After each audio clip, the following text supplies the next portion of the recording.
Rahmati Allah sekalian. Pertama sekali marilah sama-sama kita merafakkan kesyukuran kita ke hadirat Allah Subhanahu wa taala kerana dengan limpah kurnia serta inayahnya dapat lagi kita bertemu buat julung-julung kalinya pada pagi Jumaat Al-Mubarakah, yang mana tajuk ataupun topik perbincangan kita pada pagi ini ialah selami sirah kelahiran Rasulullah sallallahu alaihi wasallam. Memandangkan kita ini dah tak lama lagi akan menyambut Maulid Rasul, yakni pada hari Khamis hadapan. Hari ini saya rasa 7 ke 6 Rabiul Awal, saya pun tak ingat kan. Tadi saya pun berceramah juga, saya tengok dekat dalam jam masjid tersebut ditulis 6. So saya anggap 6 lah, 6 Rabiul Awal, kalau ianya samalah tarikh tersebut.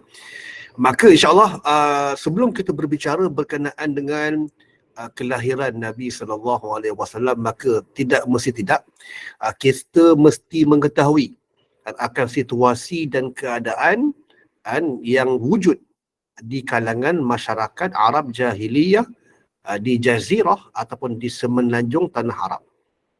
Kenapa Allah utuskan Nabi dekat situ? Kenapa Allah utuskan Nabi di kalangan bangsa Arab? Ini adalah antara aspek yang kita kena teliti. Yang pertama, aspek yang pertama yang kita kena teliti adalah dalam konteks Diyanatul Arab, yakni kepercayaan bangsa Arab.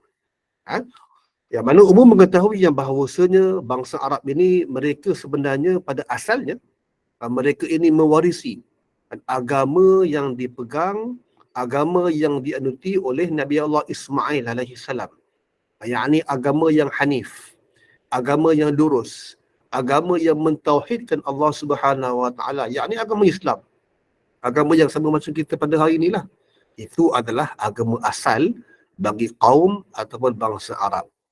Sebelum munculnya seseorang yang bernama Amru bin Luhai.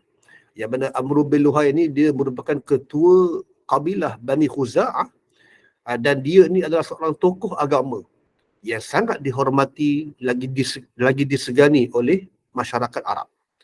Maka ceritanya adalah suatu hari Amru bin Luhai ini dia bermusafir ke bumi Syam, dan dia mendapati penduduk-penduduk Syam ini menyembah berhala. Dan umum mengetahui yang bahawasanya Syam ni merupakan tempat turunnya kitab-kitab samawi yang terdahulu.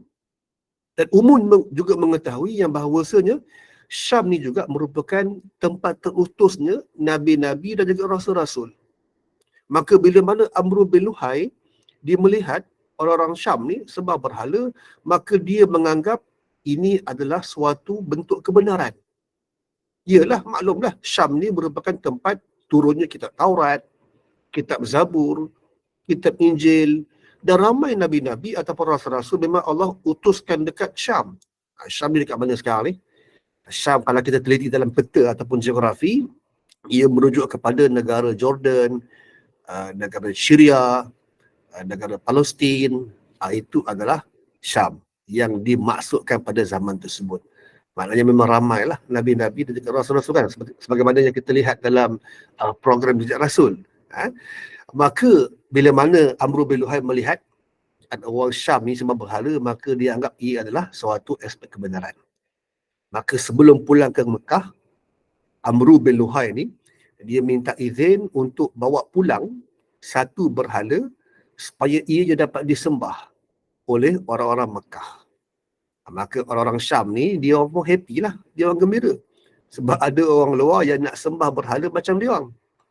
Maka diberikanlah satu berhala yang bernama berhala Hubbal. Berhala Hubbal. Maka Amru pun dibawa pulang berhala Hubbal. Bila sampai ke kota Makkah, bila sampai ke Masjidil Haram, maka diperintahkan supaya patung Hubbal tersebut diletakkan di dalam Baitullah Al-Kaabah.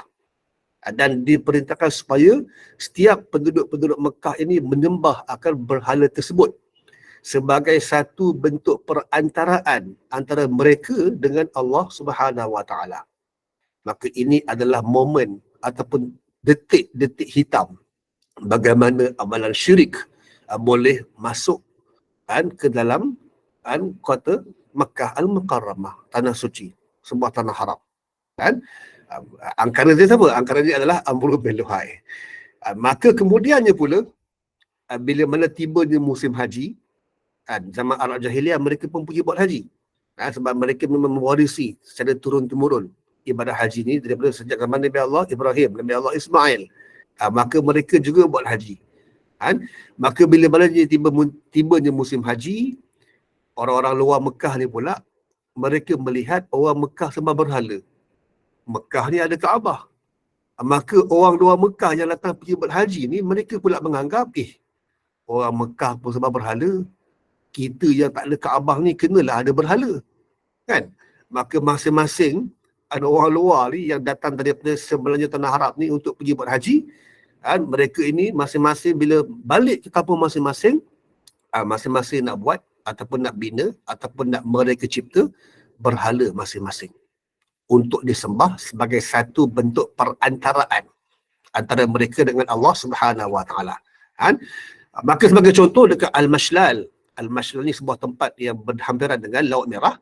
Mereka menyembah patung yang bernama Al-Manat. Di Taif, mereka menyembah patung ataupun berhala yang bernama Al-Lat. Dan dekat Jeddah, mereka menyembah patung yang bernama Al-Uzza. Sehingga dikatakan dekat dalam Masjidil Haram, dekat dalam Kaabah terdapat 360 jenis berhala yang disembah oleh masyarakat Arab Jahiliyah. Dan disebut di dalam riwayat kat dalam kitab Ar-Ruhiqul Makhtum yang bahawasanya Amru bin Luhai ini, dia ni memiliki hubungan yang istimewa dengan kaum ataupun bangsa jin. Dan jin pula beritahu kepada dia yang mana terdapat beberapa berhala peninggalan zaman Nabi Allah Nuh yang tertimbus di sebuah tempat yang bernama Jeddah. Maka Amru bin Luhai pun menubuhkan satu pasukan penggali. Diarahkan supaya menggali di kawasan yang diberitahu oleh jin. Gali punya gali, tengok-tengok memang jumpa. Berhala-berhala yang merupakan berhala purbakala lah. Sejak zaman silam, sejak zaman Nabi Allah Nuh. Yang mana setiap berhala-berhala tersebut memang ada namanya. Wudda, Suwa'a, Yaghuth, Ya'uq dan juga Nasra. Ini yang Allah sebutkan dalam Quran.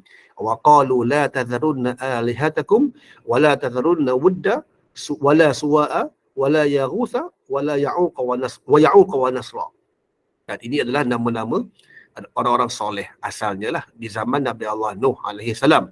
Dan disebabkan kesolehan mereka ini, maka orang-orang kemudiannya telah membina satu arca ataupun sculpture, satu berhala lah untuk memperingati kesolehan mereka ini.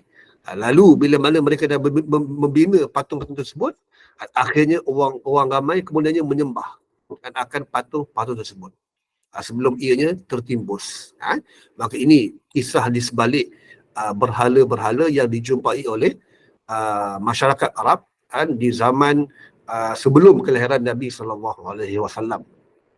Dan kemudiannya pula, bila mana kita telah meneliti dalam konteks apa yang dipanggil sebagai Diyanatul Arab, yakni agama anutan bangsa Arab, kita juga kena melihat dalam konteks hal ehwal kemasyarakatan. Yang mana masyarakat Arab Jahiliyah, mereka juga mengamalkan sifat yang dipanggil sebagai asabiyah. Asabiyah ini bermaksud semangat perkauman yang tebal. Yang mana setiap kabilah, mereka ini lebih memihak kepada kabilah masing-masing. Yang mana sifat asabiyah ni sebenarnya kadang-kala wujud di zaman sekarang. Bila mana orang Melayu lebih nak memenangkan orang Melayu. Contohnya lah, saya tak sebut mana-mana orang ataupun mana-mana parti, tetapi itu yang berlaku sebenarnya. Maka Nabi larang sebenarnya dalam konteks asabiyah ni, semangat perkauman yang tebal, sebab ia seolah-olah macam kita mengulangi apa yang dilakukan oleh masyarakat Arab Jahiliyah. Nabi nak kita ini bersatu di bawah panji Islam. Itu yang Nabi nak. Tak kira dia Melayu ke, dia Cina ke, di India ke, yang penting kita nak bersatu semua. Sebagai seorang Muslim, di bawah panji-panji Islam. Itu yang paling penting. Bukannya Melayu yang kena kita perjuangkan. Kan? Hak-hak orang Melayu dan sebagainya. Walhal hak-hak Islam pun terabai. Maka ini adalah sesuatu yang kita kena elakkan. Itu dalam konteks hal ehwal kemasyarakatan. Dalam hal ehwal akhlak ataupun etika ataupun adab, masyarakat Arab jahiliah mereka memang sangat miskin terhadap adab. Maka itu adalah sebab kenapa mereka digelar sebagai jahiliyah. Jahilnya mereka terhadap adab, tata susila, tata kelola dan sebagainya. Sebagai contoh, masyarakat Arab jahiliah ini mereka mengamalkan amalan zina, mereka meminum arak, mereka berjudi, mereka menilik nasib, malah yang lebih teruk mereka menanam anak perempuan mereka hidup-hidup. Maka ini adalah antara keruntuhan moral dan akhlak di zaman masyarakat Arab jahiliyah. Maka setelah mana kita melihat situasi ataupun keadaan tersebut, kita tahu yang bahawasanya perlu ada seorang Nabi, perlu ada seorang Rasul yang perlu Allah utuskan untuk memperbetulkan situasi dan keadaan manusia di zaman tersebut. Maka sebab itulah Allah mengutuskan junjungan besar Nabi Muhammad sallallahu alaihi wasallam di Jazirah Arab, di semenanjung tanah Arab, khususnya di kalangan bangsa-bangsa Arab. Dan seterusnya, kan, sebelum kita masuk ke bahagian Maulid, kan, kita kena teliti juga beberapa peristiwa besar yang berlaku sebelum daripada kelahiran Nabi sallallahu alaihi wasallam. Kan, yakni di zaman pemerintahan Abdul Muttalib sebagai seorang pemimpin besar Quraisy di kota Makkah, yang mana telah berlaku satu serangan tentera bergajah Raja Abrahah, yang mana apakah faktor utama berlakunya serangan tersebut. Yang ni mungkin ramai tak tahulah. Kita hanya biasa dengar serangan tentera bergajah Raja Abrahah yang datang ke kota Makkah untuk menghancurkan Baitullah Al-Kaabah. Tapi apakah faktor utamanya? Kenapa boleh berlaku serangan tersebut? Maka bila dikaji dalam konteks sirah, rupa-rupanya Abrahah ni, Abrahah ni dia merupakan wakil bagi Raja An-Najasyi. Raja An-Najasyi ni dia memerintah dekat Habsyah, Ethiopia. Tetapi dia ada tanah ataupun dia ada tanah jajahan ataupun taklukan dekat Yaman. Maka dia telah mewakilkan Abrahah ni untuk menjadi gubernur ataupun untuk menjadi raja lah dekat Yaman. Maka Abrahah ni pula, cerita dia cemburu terhadap kepesatan kota Makkah Al-Mukarramah. Dia melihat saban tahun orang ramai datang pergi ke Mekah untuk pergi buat haji.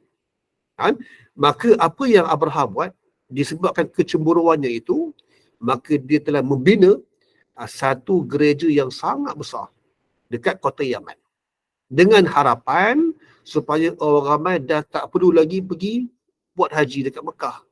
Sebaliknya mereka boleh pergi ke kota Yaman. Kenapa dia buat gereja? Sebab Abrahah ni adalah seorang yang beragama Nasrani, Kristian lah. Sama macam Raja An-Najasyi. Ini cerita sebelum Raja An-Najasyi memeluk Islam. Maka dia mengharapkan supaya orang ramai datang pergi buat haji dekat Yaman, dekat gereja dia. Tetapi apa yang berlaku? Orang ramai tetap datang ke kota Mekah. Mereka tak pergi pun Yaman. Mereka tetap pergi ke kota Makkah Al-Mukarramah. Sebab memang satu tradisi, satu budaya mereka untuk pergi buat haji di kota Mekah. Mana ada orang pergi buat haji dekat Terengganu, kan? Dekat kerajaan Angin Ayah Pin. Bagaimana yang kita lihat dalam video-video kat dalam YouTube, yang mana mereka bertawaf pusing keliling teapot dan sebagainya. Tidak sah haji tersebut. Haji hanya boleh dilakukan dekat Mekah dan kawasan sekitarnya. Maka sudah semestinya orang ramai takkan pergi buat haji dekat Yaman. Sebab ia adalah sesuatu di luar daripada tradisi tersebut. Maka ditambah pula ceritanya, yang mana terdapat seorang Arab daripada kabilah Kinanah Dia ni senyap-senyap masuk ke dalam gereja tersebut dan dia telah melontarkan najis haiwan ternakan ke dalam gereja tersebut. Maka bila mana Abraha mengetahui yang gerejanya telah dilontarkan najis oleh seseorang yang berbangsa ataupun kabilah Kinanah daripada Mekah lah Kinanah ni, maka dia pun murka, dia rasa marah. Ialah sebelum ni dia dah cemburulah dengan Mekah yang ada Kaabah, dan sekarang ni dia ada lagi sebab yang kukuh untuk menyerang Baitullah Al-Kaabah, sebab ada orang Mekah yang melontarkan najis sekaligus menghina gereja yang dibina oleh kerajaan beliau. Maka sebab itulah dia memerintahkan supaya Makkah diserang serta-merta. Maka tentera Abraha ni dia menyediakan bala tenteranya yang berjumlah 60,000. 60,000 tentera yang dikerah untuk bersama-sama dengannya, dan terdapat 9 ataupun 13 ekor gajah. Gajah dekat negara Arab ni memang sangat rare lah, sangat jarang ditemui. Maka Abraha sendiri, dia sendiri yang memimpin angkatan tentera tersebut dengan menaiki gajah, dan bermusafirlah mereka daripada Yaman menuju ke kota Mekah.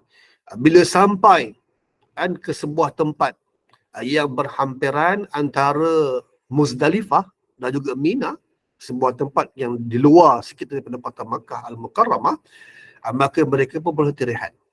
Maka masa inilah Abdul Muttalib, dia dah dapat berita lah pasal kedatangan tentera Abraha tersebut, maka dia pun keluar daripada kota Makkah dan tanya kepada Abraha, apakah tujuan kehadiran Tuan yang datang ke kota Mekah ni? Maka kata Abraha, kami datang ke Mekah ni adalah untuk membinasakan, meruntuhkan Baitullah Al-Kaabah. Straight to the point, kata Abraha ni lah. Maka Abraha ni sambil-sambil dia bercakap tu, dia memerhatikan keadaan di Mekah.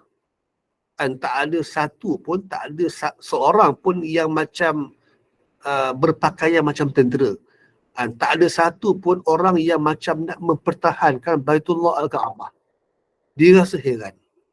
Kenapa dia heran?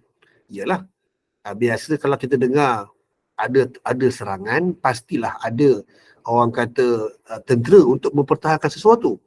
Tapi orang Mekah ni macam buat taklah apa-apa je, buat selamba-de je.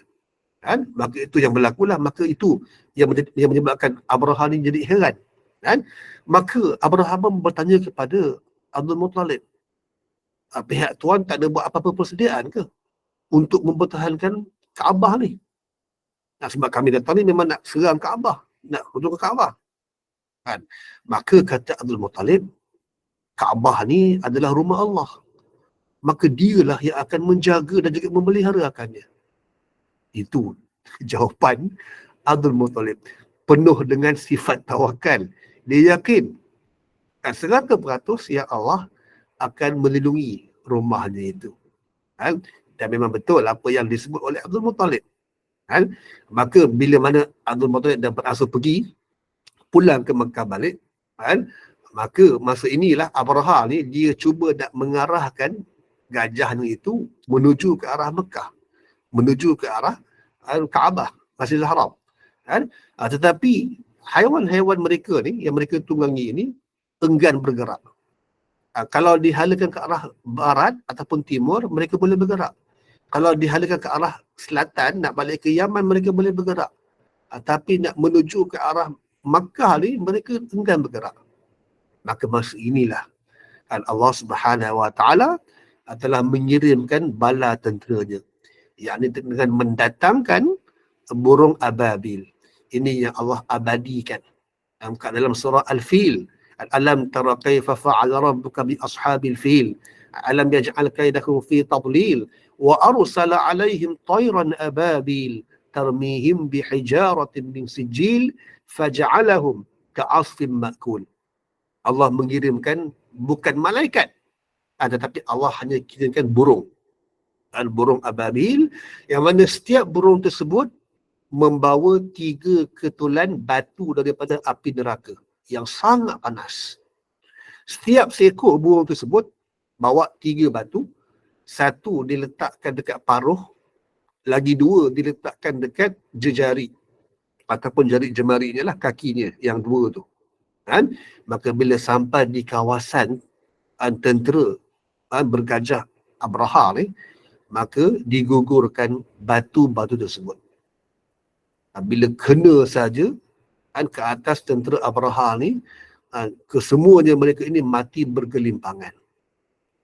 Malah Abraha ni pula dia sempat melarikan diri, tetapi bila sampai di Sana'a, yakni ibu negara Yaman, maka dia punya jari jemarinya ni tertanggal, dia punya daging-daging badannya itu pun lama kelamaan jatuh daripada tempat asalnya, yang akhirnya dia mati dalam keadaan yang sangat hina di sisi Allah Subhanahu Wa Taala. Ini adalah balasan tunai daripada Allah Subhanahu Wa Taala berkenaan dengan peristiwa tersebut. Yang mana peristiwa serangan Raja Abraha ni, ianya berlaku lebih kurang 50 ataupun 55 hari sebelum kelahiran Nabi SAW, dan ianya berlaku pada bulan Muharram. Ini adalah mengikut riwayat yang disebut dekat dalam kitab Ar-Rahiqul Maktum. Seterusnya kita melihat dalam konteks Maulid, yakni kelahiran Nabi SAW, yang mana Nabi ini lahir di Syu'ub Bani Hashim, yakni mengikut riwayat menyebut yakni pada pagi Isnin lah. Pada pagi Isnin, dalam kitab Rahiqul Maktum dia sebut 9 Rabiul Awal. Ini adalah kebanyakan ulama-ulama asirah mereka bersetuju dengan apa yang dipanggil sebagai dalil ataupun sanad periwayatan, yang mana pendapat yang mengatakan Nabi lahir pada 9 Rabiul Awal ini lebih kuat, lebih kukuh daripada 12 Rabiul Awal. Walaupun kita pada hari ini dekat Malaysia, malah dekat seantero dunia, kebanyakannya memang menyambut Maulid Rasul pada tanggal 12 Rabiul Awal. Tetapi dalam kitab Ar-Rahiqul Maktum, dia menyebut 9 Rabiul Awal lah, pada permulaan tahun gajah. Kenapa dinamakan tahun gajah? Sebab tahun tersebutlah berlakunya serangan tentera bergajah Abraha. Tapi dalam konteks tarikh ni tak penting sebenarnya. Sebab yang penting ni adalah ibrah pengutusan ataupun ibrah kelahiran Nabi SAW. Itu yang paling penting. Maka sebab itulah orang zaman dulu mereka tak ambil kisah sebenarnya pasal tarikh ni. Hari apa, bila ia berlaku. Tak penting. Orang kita saja yang ta'asub dengan nombor ni. Bila ada nombor cantik 9/9 contohnya. Wah, ini cantik nombor ni. Hari Sabtu pula tu. Boleh buat majlis perkahwinan ni. Itu orang kita lah. Tapi orang dulu dia tak ada kisah pasal tarikh. Sebab itulah mereka kadang-kadang mereka memang tak menulis pun akan tarikh-tarikh tersebut, walaupun kita anggap sebagai signifikan. Sebab bagi mereka yang penting adalah ibrah daripada kelahiran tersebut, ibrah daripada pengutusan Nabi Muhammad SAW sebagai seorang rasul. Itu yang paling penting. Dan disebut yang bahawasanya telah berlaku beberapa irhasat.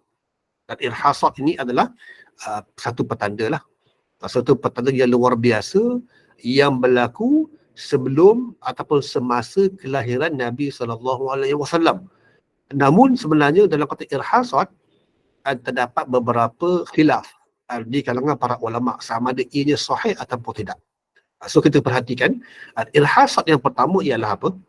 Masa Nabi lahir dikatakan telah runtuh anjung-anjung menara ataupun tiang-tiang menara di istana Kisra. Kita biasa dengar kan? Kita biasa dengar yang kononnya masa Nabi dilahirkan ini telah runtuh tiang-tiang ataupun menara-menara dekat istana Kisra. Kisra ni dekat mana? Rom lah. Roman. Maka itu yang kita biasa baca kat dalam beberapa kitab sirah. Maka bila disemak dari segi sanad dia, rupa-rupanya ia adalah kisah yang tidak sahih. Maknanya dari segi sanadnya terdapat periwayat yang diragui akan kesahihannya ataupun keabsahannya. Maka riwayat tersebut sebenarnya ditolak di kalangan ulama-ulama hadis, tetapi ia diterima pakai oleh ulama-ulama sirah. Tetapi kita tetap merekodkanlah sebagai satu bentuk irhasan.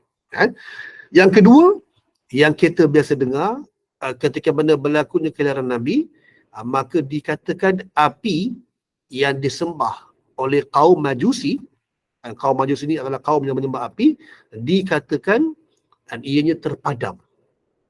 Setelah bertahun-tahun, berkurun-kurun, berabad-abad lamanya orang Majusi ni sembah api yang tak pernah langsung terpadam, tiba-tiba saat Nabi dilahirkan, dikatakan api tersebut terpadam dengan sendiri. Ini mengikut satu riwayat lah. Ini adalah contoh irhasan. Maknanya benda yang luar biasa yang berlaku masa Nabi dilahirkan. Namun demikian, bila ulama-ulama hadis menyemak akan status ataupun darjat hadis yang membawakan kisah tersebut, rupa-rupanya sekali lagi kita telah di-scam yang mana kisah tersebut sebenarnya tidak sahih juga. Sebab apa? Sebab dari segi sanad dia, dari segi jalur periwayatan dia, terdapat seseorang yang berstatus matruk yang ditinggalkan akan periwayatan dia. Maknanya apa yang diriwayatkan tu kebanyakan ulama tinggalkan. Disebabkan dia ni adalah seorang yang tidak orang kata tidak thiqah ataupun tidak dhabit dan juga tidak adil. Dan kemudiannya juga irhasat yang ketiga yang kita biasa dengar ialah runtuhnya gereja-gereja di Tasik Sawah. Tasik Sawah ni adalah sebuah tempat lah. Maka dikatakan runtuhnya gereja-gereja dekat Tasik Sawah ketika mana lahirnya Nabi SAW. Maka ini juga adalah antara contoh irhasat yang melalui riwayat yang tidak sahih. Tetapi ia tetap dijaja, tetap diwar-warkan oleh kebanyakan ulama-ulama sirah. Maka dalam konteks sirah ni kita memang kena berhati-hati. Okey, so apa benda yang betul ni? Saya bagi tahu ni semua tak betul je, semua tak betul je Ustaz. Semua macam tak sahih je ni. Maka ada ataupun tidak irhasat ataupun perkara-perkara luar biasa yang berlaku di saat Nabi dilahirkan? Jawapannya adalah ada. Yang mana disebut di dalam sebuah hadis, yang mana Aminah. Aminah ni sendiri bagi tahu ketika mana dia mengandungkan Nabi dan juga ketika mana dia nak bersalin, dia tidak merasai sebarang kesakitan. Subhanallah. Ini adalah antara kisah yang diceritakan oleh Aminah binti Abdul Wahab. Yang mana kalau macam kita perempuan, saya yakin perempuan dah pernah melalui proses mengandung, proses bersalin. Saya dengar, saya sebagai seorang lelaki, saya dengar dia adalah antara pertolongan nyawa, betul tak? Seolah-olah macam kita nak bertolong nyawa masa nak bersalin ni. Maka Aminah pula dia cerita benda yang di sebaliknya. Dia terasa, dia cakap dia tidak merasai sebarang kesakitan. Dan disebut di dalam sebuah riwayat yang sahih, ketika mana dia nak bersalin ni, Aminah ni, masa inilah keluar cahaya di celah-celah kangkangnya. Dan cahaya tersebut menerangi sampai ke bumi Syam. Masya Allah. Maka ini adalah antara irhasat yang berlaku lah. Maknanya keluar cahaya di celah-celah kangkang Aminah masa dia dilahirkan Nabi SAW. Maka bila disemak akan status hadis yang membawakan kisah tersebut, ia terbukti sebuah kisah yang sahih. Memang ulama' menggunakan pakailah.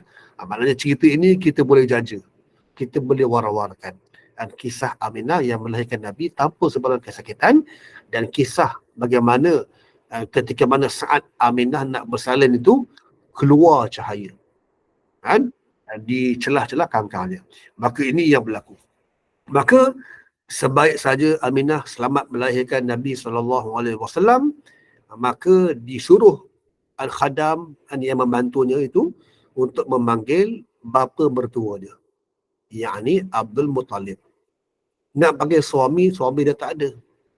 Kan? Bayangkan perempuan dan seorang isteri yang melahirkan anak tanpa suami di sisi. Ini yang berlaku ke atas Aminah. Sebab suaminya meninggal kan. Berapa bulan? Sebulan ataupun 2 bulan sebelum kelahiran Nabi SAW. Kan?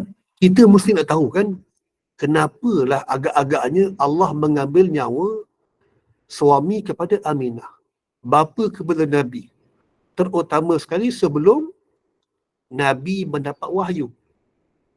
Paling kurang pun tunggulah Nabi dapat wahyu dulu. Kot Nabi dapat mengislamkan bapanya kan, pasti ada hikmah yang tersendiri. Dan hikmah dan juga ibrah yang terbesar, kenapa Allah mengambil bapa Nabi sebelum Nabi dilahirkan, sebelum Nabi diutuskan sebagai seorang rasul, ialah supaya dapat tutup mulut orang ramai.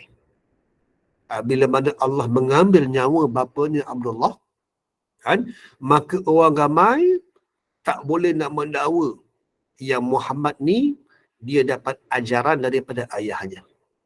Kan? Kalau ayahnya itu masih hidup, masa dia kecil, masa dia membesar, maka orang ramai tak boleh nak mengatakan yang Muhammad ni berselindung di sebalik bapanya. Yang mana bapanya Abdullah ni adalah juga merupakan antara orang yang sangat dihormati oleh masyarakat. Kan? Sedang cerita Muhammad ini tak boleh nak guna kabel. Tak boleh nak berselindung di sebalik kemuliaan bapanya itu. Kan? Maka itu adalah antara sebab kenapa Allah Subhanahu Wa Taala mengambil nyawa ayah Nabi, yakni Abdullah, sebelum kelahiran Nabi dan juga sebelum terutusnya Nabi SAW sebagai seorang Nabi atau sebagai Rasul. Sebab Allah nak Nabi ni berdiri dengan kakinya sendiri. Tabah, sabar. Ini yang Allah nak. Kan? Dan kemudiannya bila mana Abdul Muttalib sampai ke pangkuan Aminah, maka diminta Aminah bayi tersebut. Lalu Abdul Muttalib bawa Nabi yang masih bayi itu ke hadapan Kaabah, dan Abdul Muttalib pun berdoa kepada Allah Subhanahu Wa Taala untuk mendapatkan rahmatnya atas kelahiran cucunya itu. Maka masa ini juga Abdul Muttalib di hadapan Kaabah, dia telah memberikan nama kepada cucunya itu dengan nama yang tak pernah diberi oleh mana-mana bangsa Arab. Nama yang boleh dianggap sebagai rare. Nama yang kita boleh anggap sebagai janggal bagi masyarakat Arab. Sebab memang tak pernah diberi nama tersebut. Dan nama yang diberi ialah Muhammad, yang memberi maksud yang terpuji. Ini adalah nama yang diberikan oleh Abdul Muttalib. Dan pada hari yang ketujuh pula, pada hari yang ketujuh, Abdul Muttalib dia telah menkhitankan Nabi SAW mengikut tradisi dan juga budaya bangsa Arab. Memang menjadi budaya bangsa Arab untuk mengkhitankan anak-anak mereka ni pada hari yang ketujuh. Maka kalau tuan-tuan dan juga perempuan yang mungkin ada mendengar kisah yang kononnya Nabi ni lahir dalam keadaan dah berkhitan, maka riwayat tersebut adalah tidak sahih. Sebab memang disebut di dalam riwayat yang sahih ni yang mengatakan Nabi ni dikhitankan pada hari yang ketujuh oleh Abdul Muttalib.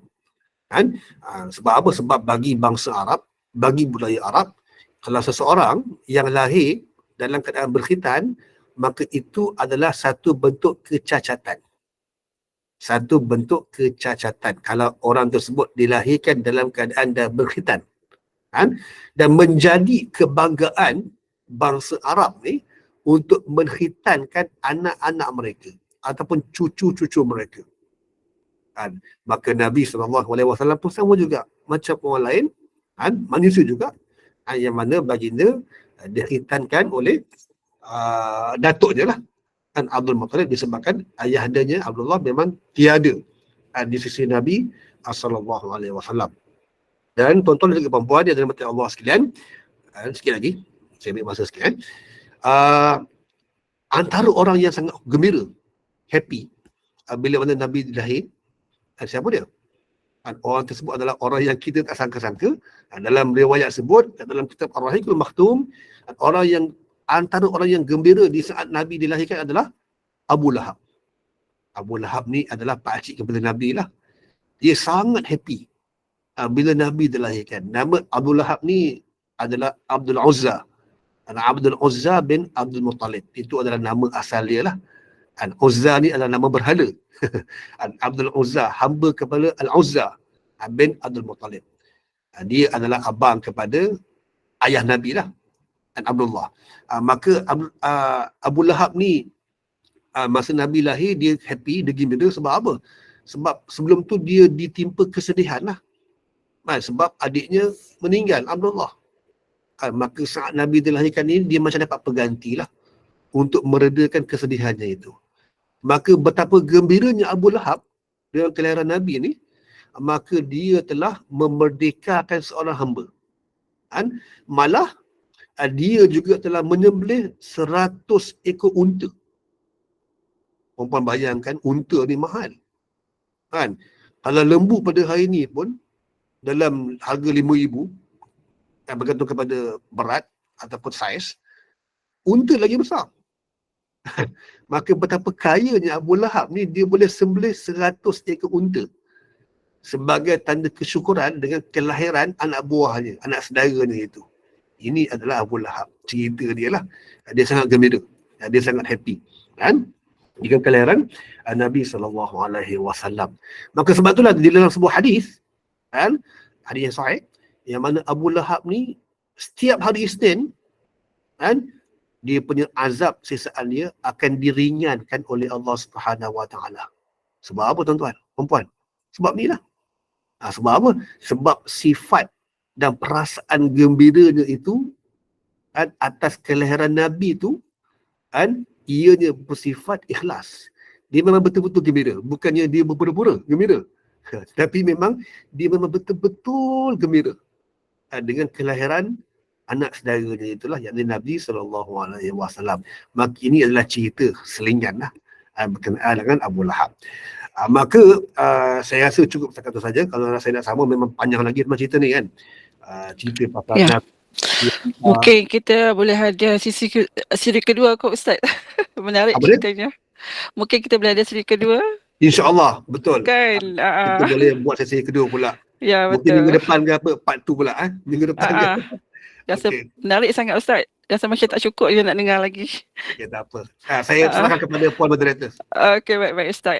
Ustaz pun terpaksa berhenti sekarang ya Ustaz. Okey, baik. Alhamdulillah. Jazakallah khairan kepada Ustaz Kazman Kamalul Zaman atas perkongsian ilmu ini mengenai kelahiran Rasulullah SAW yang menceritakan secara ringkas ya kehidupan Rasulullah SAW bermula dari kelahiran sehinggalah kewafatan baginda yang juga merupakan peristiwa penting dalam sejarah dunia, sehingga kan di seluruh dunia sambutan Mauludur Rasul akan diadakan bagi memperingati kelahiran Nabi Muhammad sallallahu alaihi wasallam. Semoga kisah ini dapat menyemai rasa cinta dan kasih sayang kita kepada baginda iaitu Nabi Muhammad sallallahu alaihi wasallam sebagai nabi dan rasul terakhir. Semoga apa yang disampaikan ini banyak memanfaatnya bagi kita semua untuk meningkatkan keimanan dan ketakwaan kita kepada Allah Subhanahu Wa Taala. Dengan itu saya serahkan kepada Ustaz untuk menangguhkan majlis ini dengan tasbih kafarah dan surah Al-Asr. Silakan Ustaz.